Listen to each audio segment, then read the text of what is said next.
Hello दोस्तों, कैसे हो आप सभी लोग। तो आज के लेक्चर में हम लोग देखेंगे DSSB पीजीटी मैथमेटिक्स के अंदर जो ओडी ऑर्डर डिफरेंशियल इक्वेशन से 8 से 10 क्वेश्चन आए हुए हैं उनको देखेंगे। ठीक है, इसके अंदर मैं केवल 8 क्वेश्चंस को करूंगा, शायद 8 या 9 क्वेश्चंस को। मेरा नाम प्रवीण है एंड MSc मैथमेटिक्स से पास की हुई है, नेट JRF पास है, प्लस में HTET और CTET भी पास है। ठीक है, चलते हैं अपने फर्स्ट वाले क्वेश्चन की तरफ। फर्स्ट क्वेश्चन आप लोगों को स्क्रीन पे दिख रहा होगा। क्या कह रहा है? The solution of differential equation 2D + 1 इसकी पावर 2 है। ठीक है, आप लोगों को स्क्रीन पे दिख रहा होगा, जो 2 है वो मल्टीप्लाई की तरह लग रहा होगा, लेकिन y = 0। तो इसके हमारे पास सॉल्यूशन पूछा हुआ है 2D + 1 स्क्वायर y = 0। इसके लिए हमारे पास सॉल्यूशन पूछा हुआ है। सिंपली इसका तो सॉल्यूशन ज्यादा कोई टफ नहीं है। क्या होने वाला है, जो हमारे पास में 2D + 1 स्क्वायर है, इसको सबसे पहले हम 0 के इक्वल रखते हैं, = 0। ये स्क्वायर चढ़ा हुआ है, तो यहां से हमारे पास में दो केस निकल के आएंगे। 2D + 1 = 0 एंड एक ये भी 2D + 1 = 0। Then d = -1/2 and d = -1/2। तो d की वैल्यू हमारे पास में 2 आ गए, जो कि सेम है। यदि हमारे पास में d की वैल्यू जो होती है उनके अनुसार हमारे पास सेम वैल्यूज होते हैं, तो क्या सॉल्यूशन होता है, CF बोलो या फिर y बोलो, वो हो जाता है C1 e⁻λ1 + C2x e⁻λ1। ये x मल्टीप्लाई में इधर।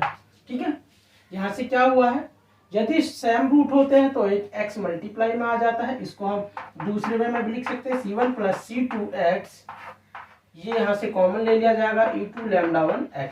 और λ1 हमारे पास में क्या माना हुआ है, मैंने इन्हीं चीजों को लैम्डा माना हुआ है। ठीक है, यहां से C1 + C2 ये कुछ पुट नहीं करना, केवल लैम्डा की वैल्यू यहाँ पे पुट कर देंगे। तो यहाँ से हो जाएगा C1 + C2x and e⁻λ means -1/2x। यदि कोई भी वैल्यू जो होती है रिपीट कर जाती है, तो उसके लिए C1 + C2x इंटू e⁻λx भी बोल सकते हैं और λ1 भी बोल सकते हैं, जो मन करे वो बोल सकते हैं। λx ये हमारे पास सॉल्यूशन होता है यदि जो वैल्यूज होती है वो रिपीटेड होती हैं। यहाँ से मिला सकते हैं। हमारे पास में जो ऑप्शन नंबर फर्स्ट है वो यहाँ पे मैंने C1 C2 ले लिया है, लेकिन जो क्वेश्चन है उसके अंदर बोला हुआ है a + bx e⁻−x/2। तो यहाँ से हमारा जो ऑप्शन नंबर फर्स्ट है वो करेक्ट है। ठीक है, अब चलते हैं इससे बाद नेक्स्ट क्वेश्चन की तरफ। नेक्स्ट क्वेश्चन भी कुछ इसी टाइप का है। नेक्स्ट क्वेश्चन स्क्रीन पे दिख रहा होगा। The solution of differential equation is d²y/dx² - 3dy/dx + 2y = 3 e⁻3x। That means d²y dx² - 3dy/dx + 2y = e⁻3x। ये हमारे पास में क्वेश्चन है।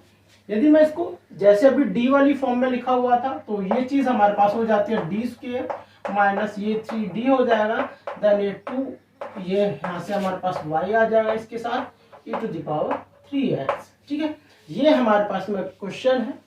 इसको हमें सॉल्व करना है। क्या करना होता है, CF निकालने के लिए जो लेफ्ट वाली साइड होती है इसको हमें 0 के इक्वल रखना होता है। मतलब हमें कंप्लीमेंट्री फंक्शन निकालना है फर्स्ट ऑफ ऑल, तो इसको 0 के इक्वल रखेंगे, d² - 3d + 2 = 0। तो यहाँ से हमारे पास में जो d के लिए एक वैल्यू होने वाली है, d वो हमारे पास में 1 आने वाली है, एंड देन सेकंड d की वैल्यू आने वाली है जो वो 2 आने वाली है। आप लोग या तो इसे फैक्टर वाले मेथड से करके देख सकते हो, या फिर आप लोगों को एक रिजल्ट याद रखना है। वो रिजल्ट क्या है, यदि इनके जो कोफिशिएंट्स होते हैं, इसका कोफिशिएंट 1 है, इसका -3 है, इसका 2 है, 1 - 3 + 2 = 0।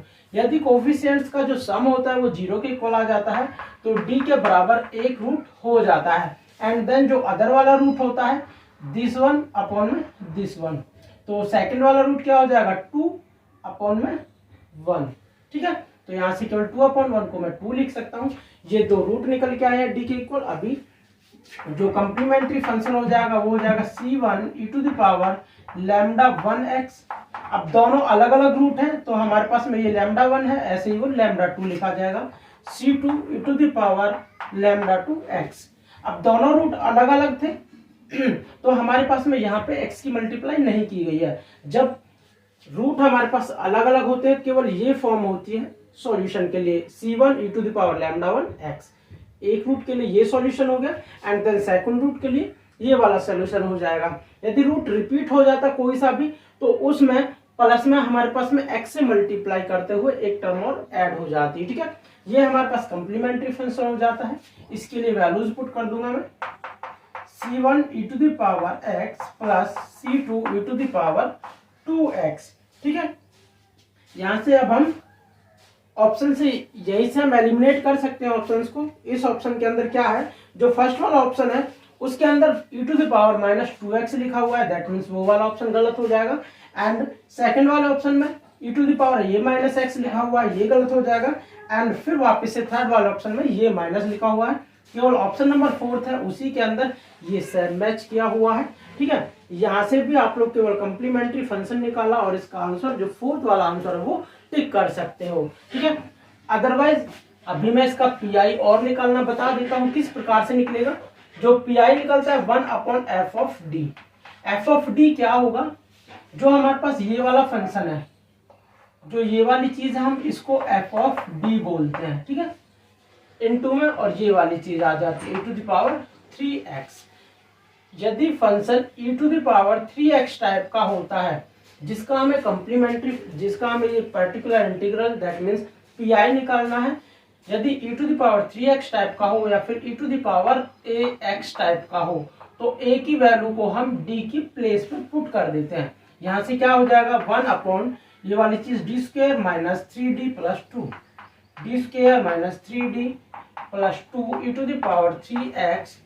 यहाँ से 3 पुट करेंगे इसकी जगह 1/ ये 9 हो जाएगा, -9 + 2, ये 9 से प्लस माइनस का कैंसिल हो जाएगा, e⁻3x।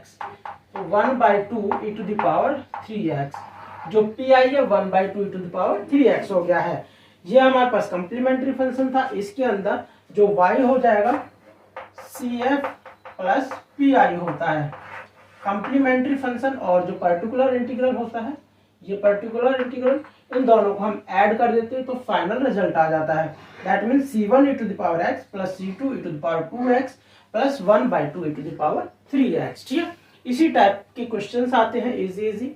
मैं आप लोगों को इन्हें समझा रहा हूँ इसलिए ज्यादा टाइम लग रहा है। किस प्रकार, यह जैसे ही मैंने ये लिखा है मुझे पता चल गया था कि d के बराबर 1 और 2 सॉल्यूशन आ गया है, और यहाँ से मुझे ये सब चीजें लिखने की जरूरत नहीं थी, केवल ये लिखते और हम इसका आंसर बता सकते थे। और पीआई बताने के लिए मुझे ये सब चीज लिखने की जरूरत नहीं थी, केवल क्या करना था, ई की जगह पे जो जहां जहां डी होगा वहां पे 3 मैं डायरेक्ट यहीं पे पुट करके देख लेता कि क्या आने वाला है। जैसे ही हमारे पास में डी के बराबर 2 आता मैं लिख देता 1/2 e⁻3x आने वाला है, ठीक है। इसी प्रकार के क्वेश्चन आएंगे एग्जाम के अंदर। अब चलते हैं नेक्स्ट क्वेश्चन की तरफ।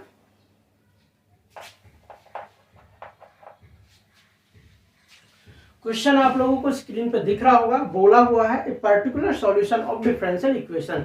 जो डिफरेंशियल इक्वेशन दे रखी है यहाँ पे हमारे पास ये, इसका हमें केवल पर्टिकुलर इंटीग्रल निकालना है। पर्टिकुलर इंटीग्रल के लिए क्या निकालना होता है, पीआई 1/f(d) एंड देन यहाँ पे जो फंक्शन होता है दैट मीन्स ये मैं इसको dx, जो ये वाला फंक्शन होता है इसके लिए हमें इस प्रकार से सॉल्व करना होता है, ठीक है। तो अब क्या करेंगे, पहले f(d) निकालना है, क्या हो जाएगा 1/d² - d देन -2। ये हमारे पास f(d) है एंड ये cos x plus 3 sin x।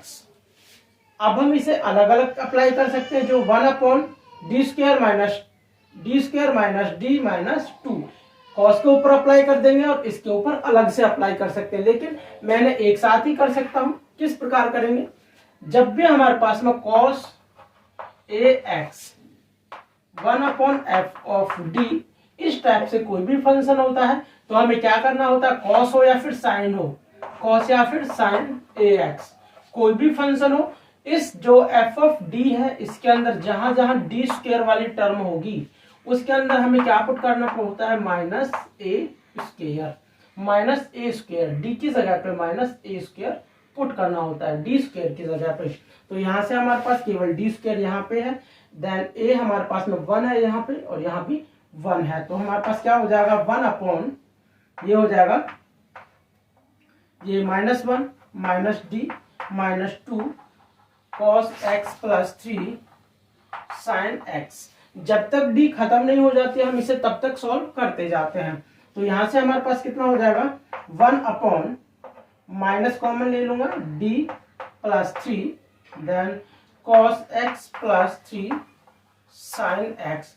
अब यहां से हमारे पास में डी स्क्वायर वाली कोई भी टर्म है ही नहीं इसके अंदर, तो क्या करेंगे हम इसका रैशनलाइजेशन करेंगे। रैशनलाइजेशन करने के लिए क्या करते हैं, डी प्लस 3 यहाँ पे है तो डी माइनस 3 से ऊपर मल्टीप्लाई करेंगे एंड डी माइनस 3 से नीचे मल्टीप्लाई करेंगे। तो यहाँ हो जाएगा डी माइनस 3 ऊपर हो जाएगा अपॉन में हो जाएगा डी स्क्वायर माइनस 9, क्योंकि a प्लस बी वाला फॉर्मूला अप्लाई हो जाएगा यहाँ से D minus 3 and D plus 3 is equal to D square minus 3 का स्क्वायर दैट मीन्स 9। ये चीज हो जाएगी हमारे पास नीचे, ठीक है। और ऊपर हमारे पास यही सेम टू सेम बचेगा cos x plus 3 sin x। अब वापस से जो a है उसकी जगह 1 है, यहाँ पे भी 1 है, यहाँ पे भी 1 है, तो मैं इन्हें एक साथ सॉल्व कर रहा हूँ। यदि दोनों जगह अलग अलग होता है, यहाँ पे कुछ और होता है, यहाँ पे कुछ और होता है, तो मुझे अलग अलग अप्लाई करना होता है, ठीक है। अब दोनों जगह बराबर है तो एक साथ ही अप्लाई हो रहा है ये सब चीजें, तो ये चीज नीचे वाली जगह पे पुट करनी पड़ेगी। तो यहाँ -1 पुट करूंगा d माइनस 3 एंड यहाँ पे हो जाएगा cos x plus 3 sin x और यहाँ हो जाएगा -1 माइनस 9। तो इन दोनों को सॉल्व करने के बाद -10 हो जाएगा, ये -10 हो गया।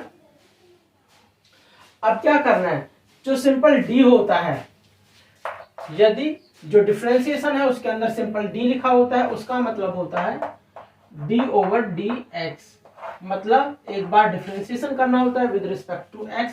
यदि 1 अपॉन डी होता है तो उसका मतलब होता है इंटीग्रेशन करना है विद रिस्पेक्ट टू x। अब यहां से केवल ऊपर लिखा हुआ है, इस चीज को मैं यहां अप्लाई करूंगा और इसके साथ अप्लाई करूंगा, तो क्या हो जाएगा हमारे पास में d इंटू ये d into cos x plus 3 sine x and then -3 into ये cos x minus 9 sine x, ठीक है।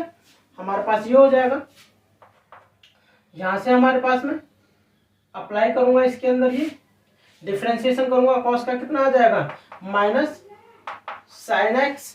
इसी प्रकार इसका डिफरेंशिएशन करूंगा 3 cos x आ जाएगा, ऐसे -3 cos x minus 9 sine x।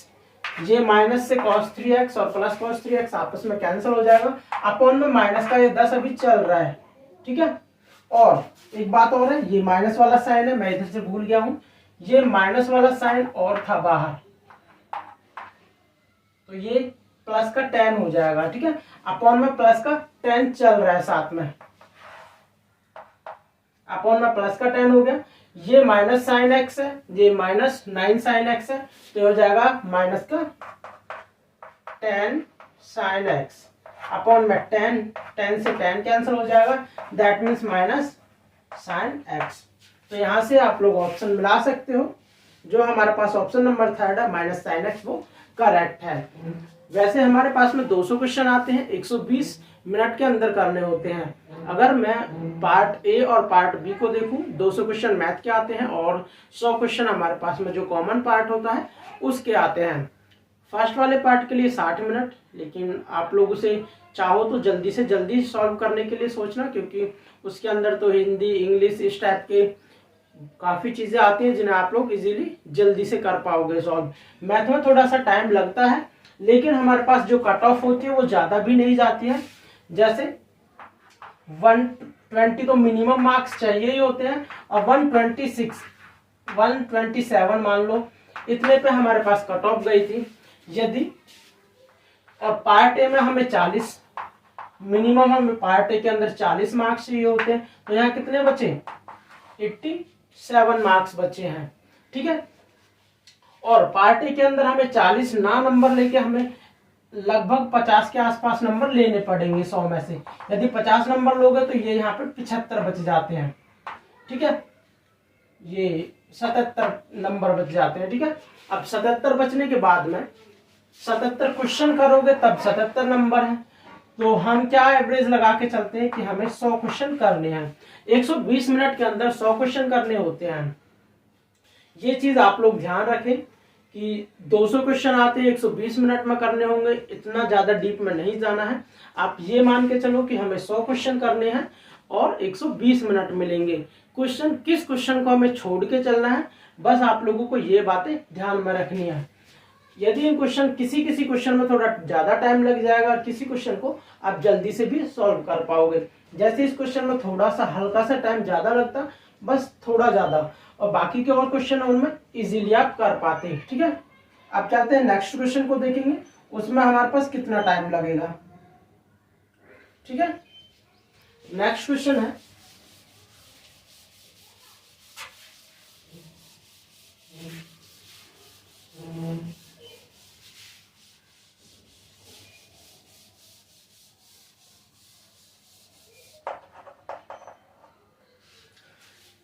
ये हमारे पास क्वेश्चन दे रखा है x square D square Y over D x square minus 3x D Y over D x plus 4y is equal to 0। इसको हमें सॉल्व करना है कि क्या इसका आंसर आने वाला है। यदि हमारे पास डी स्क्वायर के साथ डी एक्स स्क्वायर मल्टीप्लाई हो and D Y over D X के साथ एक्स मल्टीप्लाई हो एंड एक्स वाले के साथ कुछ भी मल्टीप्लाई ना हो ऐसा, तो हमारे पास में क्या हो जाता है, इस वाली टर्म को d इंटू डी माइनस 1 की फॉर्म में लिख सकते हैं।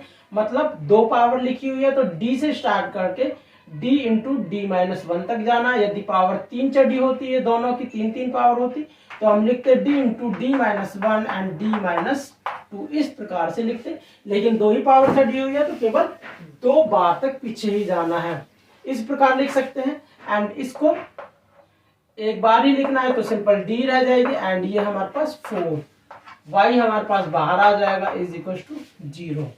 तो यहां से क्या हुआ है, जो x है हमारे पास में इस जगह पे ये x है, इसको मैंने पुट किया है e to the power z के बराबर। अब z के बराबर कितना हो जाएगा, log x। ठीक है, ये चीज पुट करने के बाद में हमारे पास में जो ये x के टर्म में डिफरेंशियल इक्वेशन दे रखी थी वो कुछ इस टाइप की बन गई है।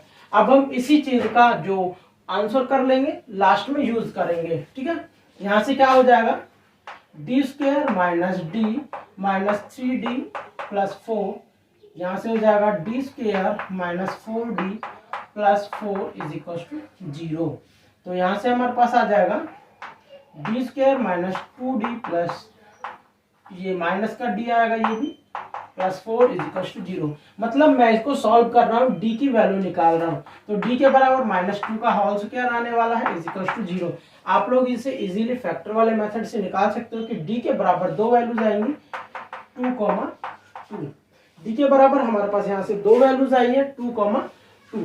तो जो CF हो गया है वो हो जाएगा, क्या हो गया, C1, केवल CF ही निकालना है, हमें कुछ और निकालना ही नहीं है।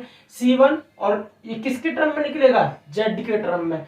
X से हमने इसको Z में ट्रांसफर कर दिया था इसलिए Z के टर्म में निकलेगा। C1 e to the power Z, ये हमारे पास में 2 निकला है तो 2Z, या फिर दोनों वैल्यूज हमारे पास रिपीट हो रही है 2, 2। तो किस प्रकार लिखते हैं, C1 प्लस C2, Z की फॉर्म है तो Z into e to the power यहाँ पे क्या आएगा 2Z। जैसे मेरा फर्स्ट वाला क्वेश्चन था कुछ इसी टाइप का था कि दो वैल्यूज, दो रूट हमारे पास रिपीट हो रहे थे, C1 plus C2Z e to the power 2Z, that means ये लैम्डा Z था। अब Z की वैल्यू हमें वापस से ये वाली वैल्यू पुट कर देनी है इस जगह पे, C1 plus C2, then Z की जगह क्या आ जाएगा ln x and e to the power 2 into ln x। जो यदि लॉग के आगे हमारे पास में मल्टीप्लाई में कुछ होता है वो पीछे वाले जो ये नंबर होता है इसकी पावर में चढ़ जाता है। अब यहां से एक वैल्यू होती है e to the power ln F of X is equal to F of X के इक्वल आ जाता है। E to the power log f of x is equal to F of X E to the power L N X square, that means X square के equal आ जाएगा। c1 plus c2 L N X X square. तो यहाँ से हमारे पास में जो ऑप्शन नंबर फर्स्ट है वो करेक्ट है। ठीक है, ये सब चीज मुझे ज्यादा कैलकुलेट करने की जरूरत नहीं थी, यहीं से समझ आ गया था कि यहाँ से हमारे पास समझ आ गया था कि d के बराबर 2 रूट निकलेंगे, d बराबर 2 एंड 2 करके फिर CF में इसे डायरेक्ट लिख देता एंड देन ये हो गया है।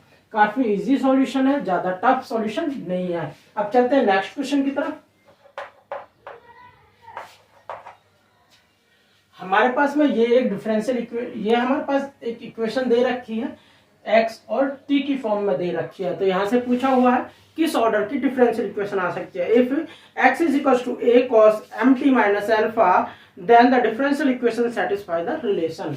तो कौन सी डिफरेंशियल इक्वेशन इस सॉल्यूशन को सेटिस्फाई करेगी? जो ऑप्शंस दे रखे हैं उस जगह पे हम इस चीज को पुट करके भी देख सकते हैं, बाकी पुट ना करें तो यहाँ से हमें क्या करना है, first of all second derivative calculate करना है। ऑप्शन में भी देख सकते हो सभी का हमारे पास सेकंड डेरिवेटिव है, और कॉस वाला या फिर साइन वाला फंक्शन होता है और उसकी हमें डिफरेंशियल इक्वेशन निकालनी होती है तो हमें उसका सेकंड डेरिवेटिव ही करना होता है। ठीक है, तो यहाँ से क्या हो जाएगा, dx ओवर dt की रिस्पेक्ट में करेंगे क्योंकि t एक वेरिएबल है। a कॉस का है तो माइनस आएगा, minus sine mt minus alpha, then angle का होगा तो मल्टीप्लाई में m आ जाएगा। देन सेकंड डेरिवेटिव करेंगे इज इक्वल टू, ये माइनस का साइन है ही, साइन का करेंगे तो कॉस आ जाएगा, cos mt minus alpha into में m पहले ही चल रहा है एंड देन इस एंगल का भी होगा तो m स्क्वायर हो जाएगा। अब इस चीज को हम क्या कह सकते हैं, x के इक्वल पुट कर सकते हैं वापस, d square x over dt square is equal to minus ये x है वो m स्क्वायर है, m स्क्वायर x। तो यही हमारे पास में एक जनरल सॉल्यूशन है। मात्र 30 सेकंड का क्वेश्चन था। इसी प्रकार से बहुत सारे क्वेश्चन आते हैं जो 30-30 सेकंड में हो जाते हैं, और जो हमारे पास में टाइम बचता है उसे हम और क्वेश्चनों में यूज कर सकते हैं। यहाँ से हमारे पास ऑप्शन नंबर थर्ड है वो करेक्ट आया है। ठीक है, अब चलते हैं हम नेक्स्ट क्वेश्चन की तरफ। ये हमारे पास नेक्स्ट क्वेश्चन दे रखा है, the particular integral of D square plus a square y is equal to sine a x. यहाँ पे डी के इज इक्वल टू है डी अपॉन डी एक्स। ठीक है, यहाँ से हमें पर्टिकुलर इंटीग्रल निकालना है। पर्टिकुलर इंटीग्रल निकालने के लिए क्या करते हैं, जो एफ ऑफ डी होता है उसे अपॉन में लेके आते हैं, 1 upon f of D, 1 upon this D square plus a square and then ये वाला फंक्शन साइन ए एक्स। अभी मैंने थोड़ी देर पहले बताया था यदि साइन ए एक्स या फिर कॉस ए एक्स वाला फंक्शन होता है तो डी स्क्वायर की जगह माइनस ए स्क्वायर पुट करते हैं। तो यहां से क्या हो जाएगा, sign a x upon 1 upon ये minus A square plus a square. ये क्या आ गया, ये आपस में कटने के बाद में 0 आ गया। यदि डिनोमिनेटर जो एफ ऑफ डी है, डी की वैल्यू पुट करने के बाद में 0 हो जाता है, उसको कहते हैं हम case of failure. Case of failure के केस में हम क्या करते हैं, एक x की मल्टीप्लाई कर देते हैं, इस जगह पे x मल्टीप्लाई किया, देन जो f ऑफ d है इसको डेरिवेटिव लिखेंगे, f ऑफ d इंटू में sign a x, then similar apply करेंगे, देन डिफरेंशिएशन करेंगे इसका, तो क्या हो जाएगा x अपॉन इसका डिफरेंशिएशन 2d आने वाला है एंड साइन ए एक्स। यही है हमारे पास में, इसका डिफरेंशिएशन करेंगे तो 2d आएगा, ये 0 हो जाएगा, x upon 2d sign a x. अभी थोड़ी देर पहले मैंने बताया था d के बराबर डेरिवेटिव होता है एंड 1 अपॉन d के बराबर इंटीग्रेशन होता है। तो यहाँ पे क्या हो गया, x upon 2 1 upon d sine a x, that means integration. जो साइन एक्स है इसका हम इंटीग्रेशन करेंगे तो माइनस कॉस एक्स आ जाएगा, minus x upon 2 cos a x and then angle का करेंगे तो upon 2, final result minus x upon में 2a कॉस ए एक्स।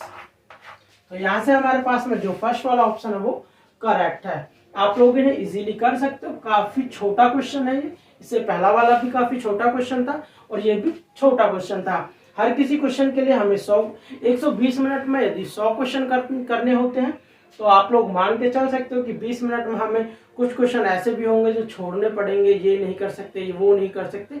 तो 100 मिनट में 100 क्वेश्चन करने होते हैं। कुछ क्वेश्चन ऐसे होते हैं जो 30 सेकंड के अंदर भी हो जाते हैं एंड कुछ क्वेश्चन के अंदर 1.5 मिनट या इस टाइप का भी टाइम लग जाता है। तो आप लोगों को कुछ स्पीड अपनी बढ़ानी है और इस प्रकार के क्वेश्चन आएंगे। ऑर्डिनरी डिफरेंशियल इक्वेशन से 8-10 क्वेश्चन ऐसे ही आने वाले हैं, छोटे छोटे, और इनमें कुछ टाइम नहीं लगने वाला है। ठीक है, नेक्स्ट क्वेश्चन को देखते हैं हम।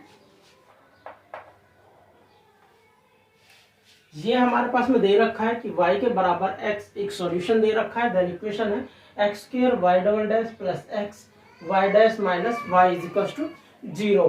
तो ये दे रखी डिफरेंशियल इक्वेशन। देन पूछा हुआ है सेकंड लीनियरली इंडिपेंडेंट सॉल्यूशन क्या आने वाला है। तो मतलब हमें इसका एक सेकंड वाला सॉल्यूशन निकालना है। क्या आने वाला है, यही है x square, then second derivative है। तो हम इसको किस प्रकार खोलेंगे, d into D minus 1 and ये d माइनस 1, यहाँ से D square minus D plus D minus 1, ये d से d कैंसिल हो जाएगा, D square minus 1 is equal to 0, d is equal to plus minus 1। तो d के बराबर हमारे पास प्लस माइनस 1 आ गया है। इसका सॉल्यूशन क्या आने वाला है, जो y आ जाएगा, y is equal to c1 x square था। इसी प्रकार जैसे मैंने x को e to the power z में पुट किया था, दैट मीन्स z के टर्म में सॉल्यूशन आने वाला है। c1 ये e to the power minus z plus c2 e to the power z, and यहां से z के is equal to log x put करने वाले हैं। ठीक है, ये वाली चीजें यहाँ पुट करेंगे। Then y is equal to c1 e to the power minus ln x plus c2 e to the power ln x। अभी थोड़ी देर पहले बताया था e to the power ln, ये माइनस की टर्म है, दूसरी तरफ जाके इसके ऊपर चढ़ जाएगी -1, और ln f ऑफ x होता है तो वो f ऑफ x के बराबर हो जाता है। अभी बताया था थोड़ी देर पहले और आप लोगों को पता भी होगा ये। तो इसकी जगह हम क्या कर सकते हैं, c1 1/x plus c2 x।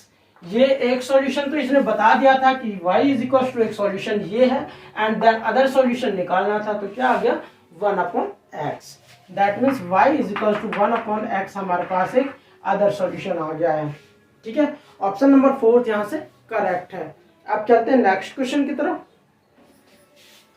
हमारे पास में ये क्वेश्चन दे रखा है, the general solution of differential equation. इस डिफरेंशियल इक्वेशन का जनरल सॉल्यूशन निकालना है। डिफरेंशियल इक्वेशन किसी और फॉर्म में दे रखे, that means D square Y over D x square, लेकिन मैंने इसे डी वाली टर्म में ओपन कर लिया है। सबसे पहले मुझे इसका CF निकालना पड़ेगा, complementary function, then particular integral निकालना पड़ेगा। ठीक है, तो मैं इसका पहले CF निकालूंगा। CF निकालने के लिए क्या करना है, D square plus 2d plus y, ये 1y इज इक्वल टू 0, ये 1 इस प्रकार से है। ठीक है, तो ये हमारे पास में सॉल्यूशन, इसको मुझे सॉल्व करना है। इसके लिए क्या हो जाएगा, d is equal to 1 minus 1 आ गया, एंड देन अदर भी -1 ही आने वाला है। आप लोग इसे इजीली सॉल्व कर सकते हो और मैं इसे बताता हूँ किस प्रकार करेंगे। इसका कोएफिशिएंट 1 है और इसका कोएफिशिएंट हमारे पास में 2 दे रखा है, एंड देन इसका 1 दे रखा है। ये x स्क्वायर का coefficient as it is, y d वाला माइनस के साथ ले लो, एंड कांस्टेंट वापस से एज इट इज ले लेते हैं। तो ये हमारे पास 0 आता है, तो d इज इक्वल टू -1 एक सॉल्यूशन होता है। यदि हम डायरेक्ट कोफिशिएंट्स को ऐड करने के बाद में 0 आता है तो d के बराबर 1 को हमारे पास एक सॉल्यूशन आता है, एंड यदि d के बराबर d वाली टर्म का माइनस साइन चेंज करते हैं तो d के बराबर -1 आता है। ये चीज हमारे पास किस प्रकार बनती है, यदि d के बराबर मैं -1 पुट करना चाहूँ तो यहाँ तो हमारे पास सिंपल 1 बनेगा, देन यहाँ माइनस पुट करूंगा तो -2 बनेगा, देन यहाँ पे 1 ही है। ये क्वेश्चन इस प्रकार से बनी है। इस चीज को जस्ट हमने रिवर्स किया हुआ है। ठीक है, d के बराबर -1 एक सॉल्यूशन आ गया है। तो दोनों सॉल्यूशन यही आने वाले हैं। Then c1 plus c2x repeated हो रहे हैं, तो c1 plus c2x e to the power -x plus यहाँ पे अभी pi और आएगा, पर्टिकुलर इंटीग्रल और आएगा, इसका हमें पर्टिकुलर इंटीग्रल सॉल्व करना है। तो पी के लिए हमें क्या करना होता है, यदि e to the power x cos x इस टाइप से होता है तो that means e to the power ax type का होता है। जो f ऑफ d होता है वहां पे हमें f of d plus a that means जो यहाँ है वो ऐड करना होता है। 1/f of d plus a put करेंगे, a की जगह यहाँ पे क्या है 1 है, ठीक है। मतलब इसमें d की जगह पे d प्लस 1 पुट करना है, d की जगह d प्लस 1 एंड देन ये हमारे पास हो जाएगा फिर e to the power x into में cos x। तो इसे हम पुट करेंगे e to the power x upon d plus 1, तो d प्लस 1 का square then 2 d plus 1 plus 1 ये cos x e to the power x d square plus 1 plus 2d plus 2d plus 2 plus 1, यहाँ से कितना हो गया d square then ये 4d and ये भी हमारे पास में 4 हो गया। वापिस से cos ऑफ x आ जाएगा, क्या हो जाएगा हमारे पास e to the power x upon में d square plus 4d plus 4, ठीक है। ये आया है एंड देन cos x, ये वाली चीज हमारे पास में आई हुई है।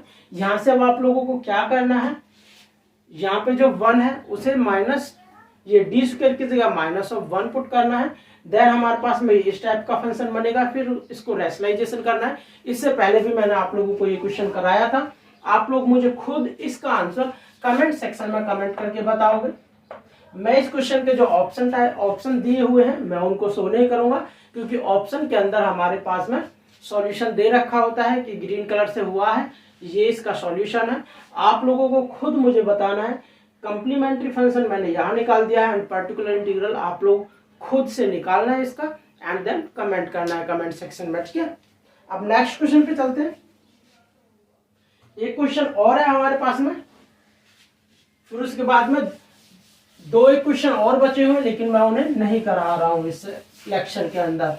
लास्ट एक क्वेश्चन और करा रहा हूं।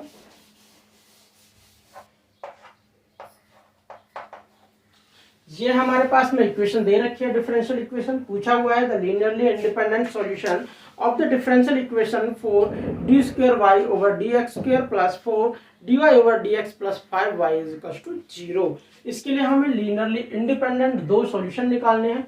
सबसे पहले हमारे पास ये चीज दे रखी है, तो केवल CF ही निकलेगा, बाकी PI तब निकलता है जब हमारे पास राइट वाली साइड में कुछ दे रखा होता है नॉन जीरो।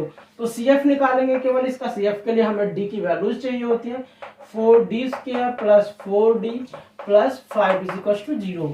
तो यहाँ से हमारे पास इसे फैक्टर मेथड से नहीं सॉल्व कर पा रहे, ये इसका जो हमारे पास में ये हमारे पास में होता है formula D is equal to minus b plus minus under root b square minus 4ac upon 2a। इस वाले फॉर्मूले से हम D की वैल्यू कैलकुलेट करेंगे।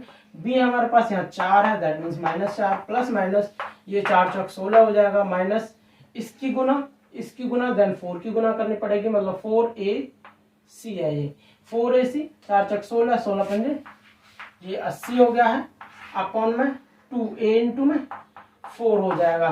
तो 16 घटाएंगे तो ये 64 आने वाला है। 4 प्लस माइनस 64 अंडर रूट के अंदर माइनस 64 है, तो माइनस 64 माइनस की वजह से तो आयोटा निकलेगा एक आयोटा एंड 64 की वजह से 8 निकल के आएगा 8 एंड अपॉन में 8 ये है। तो यहाँ से इसका जो सॉल्यूशन है 1/2 प्लस माइनस आयोटा ये हमारे पास आ गया है। यदि इस टाइप का कोई भी फंक्शन दे रखा होता है, मतलब d के बराबर यदि इमेजिनरी रूट निकल के आता है, तो हमारे पास सॉल्यूशन क्या हो जाता है, जो रियल चीज होती है, मतलब इसको अल्फा प्लस माइनस बीटा आई। यदि हमारे पास ना d के बराबर अल्फा प्लस माइनस बीटा आई इस टाइप से हो, तो इसके लिए जो CF होता है वो क्या हो जाता है, हमेशा याद रखने वाली चीजें हैं e to the power alpha x, जो अल्फा है e to the power alpha x into C1 cos ये beta x plus C2 sine beta x, ठीक है। ये हमारे पास फाइनल रिजल्ट होता है। E to the power alpha X C1 cos beta X plus C2 sin beta X. Alpha की जगह 1/2 है, ये -1/2 है, 1/2 नहीं -1/2 है, ठीक है, क्योंकि यहाँ पे माइनस का चल रहा है, बी के आगे माइनस का साइन था तो माइनस है, तो E to the power -1/2 X C1 cos beta की जगह आई लिखा हुआ है, दैट मीन्स 1 हो जाएगा simply, beta I 1 x, that means simple x लिख सकते हैं, प्लस C2 sin एक्स, ये हो गया। तो सॉल्यूशन दो अलग अलग लिखने हैं, x/2 -x/2 cos x एक ये हो गया है, and e to the power x/2 -x/2 है एंड sin x। ये दो हमारे पास में लीनियरली इंडिपेंडेंट रिजल्ट है, सिंपली CF निकाला है हमने, just CF and nothing else. तो यहाँ से ऑप्शन नंबर हमारे पास जो 4 था वो करेक्ट हो गया है, ठीक है। तो आज के लेक्चर में बस इतना ही, इसके अलावा कुछ नहीं है। काफी इजी क्वेश्चन थे, मैंने इनको समझाया है तो थोड़ा ज्यादा टाइम लग गया है, बाकी आप लोगों ने 10 क्वेश्चन थे तो मैक्सिमम लगभग 12-13 मिनट के अंदर इजीली कर सकते हो, ठीक है। Thank you, take care, bye bye.